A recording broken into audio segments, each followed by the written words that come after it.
খুব ভালো করে বোঝেন, যে ব্যক্তি 5 ওয়াক্ত নামাজ জামাতে পড়ে সে হলো মুসলমান, আর যে ব্যক্তি নামাজ পড়ে কিন্তু ঘরে পড়ে সে মুনাফিক মুসলমান, আর যে নামাজ পড়ে না সে কাফের। কিন্তু আমরা জামাতের গুরুত্ব বুঝি না ভাই। সারা রাত তাহাজ্জুদ পড়ার চেয়ে জামাতে নামাজ পড়া অনেক গুরুত্ব।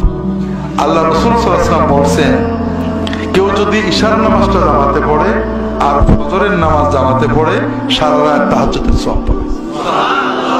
কাজেই ভাইরা জামাতে নামাজ ছাড়বেন না। অনেকে বলে যে অমুকের পিছনে নামাজ হয় না, তমকে ও ভালো ইমাম না। জামাতে নামাজ পড়া আমার জন্য ওয়াজিব। ওই ইমামের গুনাহতে আমার কিছু হবে না। ইমাম খারাপ হলে গুনাহ হবে মসজিদ কমিটির, সভাপতি, সেক্রেটারি। আমি সাধারণ মুসল্লি, আমার জন্য ওয়াজিব দায়িত্ব জামাতে নামাজ পড়া। কাজেই জামাতে নামাজ পড়বেন, জামাত যেন মিস না হয়। যদি কোথাও মাঠে ঘাটে থাকেন, ওই 2-3 জনে মিলেই জামাত করবেন। এটাতেও কিন্তু জামাতের সওয়াব হবে। একা পড়বেন না। লুঙ্গি পরে, টুপি মাথায় দিয়ে, গেঞ্জি গায়ে দিয়ে, হাঁটু সমান কাপড় পরে, কাদা সহ ওযু করে ওই মাঠে 3 জনে দাঁড়িয়েই জামাতে নামাজ পড়বেন। কথা কি বুঝতে পেরেছেন? জামাত ছাড়া যেন 1 ওয়াক্ত নামাজও না হয়। আর বিশেষ করে ফজর এবং ইশার জামাত, মসজিদে যাওয়া হলো ঈমানের লক্ষণ, আর বাড়ি পড়া হলো মুনাফিকের লক্ষণ। রাসূলুল্লাহ সাল্লাল্লাহু আলাইহি ওয়াসাল্লাম বলেন, আফকালুস সালাতি আলাল মুনাফিকিন আল আতামাতা ওয়াস-সুবহ। মুনাফিকদের জন্য সবচেয়ে কঠিন হলো ফজরের জামাতে আসা আর ইশার জামাতে আসা।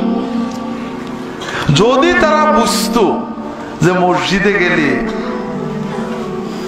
2টো হাড় পাওয়া যাবে, সিদ্ধ হাড়, যেমন আমাদের বাংলাদেশে পরিভাষায় জিলেবি পাওয়া যাবে, তাহলে ওরা মসজিদে আসতো। কিন্তু আল্লাহ এত সওয়াব দেবে এই চিন্তায় মসজিদে আসে না। কথা বোঝেননি? যদি ছেলে ফেলে শোনে জিলেবি আছে, ঠিক মসজিদে যায়। কিন্তু আল্লাহ কত সওয়াব দেবে, কত খুশি হবে, কত বরকত দেবে, কত উন্নতি দেবে, এই চিন্তাটা মনে থাকে না।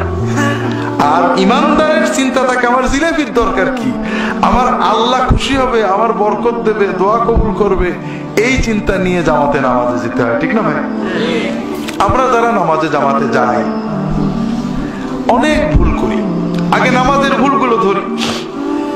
নামাজ 3 প্রকার: আরব দেশের নামাজ, বাংলাদেশের নামাজ, আর ইসলামী নামাজ, সুন্নতি নামাজ। বাংলাদেশের নামাজ কি? নামাজে দাঁড়ালে 1 চুল নড়বে না, ডানি বাই তাকাবে না, কাপড় চোপড় ঠিক করবে না, কিন্তু রুকু সিজদা টকাটক টকাটক টকাটক টকাটক। রুকুতে যে ঠিক হওয়ার আগেই উঠে আবার পুরো দাঁড়ানোর আগেই কোমরে এই কোণ থাকতেই সেজদায় যায়। সেজদার থেকে এই 90% 80% উঠে আবার সেজদা দেয়। নামাজ হয় না। আল্লাহ রাসূল সাল্লাল্লাহু আলাইহি ওয়াসাল্লাম বলেন, আসওয়াউস সারিকা আল্লাযী ইয়াসরিকু ফি সালাতিহি ফি রুকুইহি ওয়া সুজুদিহি। সবচেয়ে বড় চোর যে নিজের নামাজের রুকু সিজদা চুরি করে।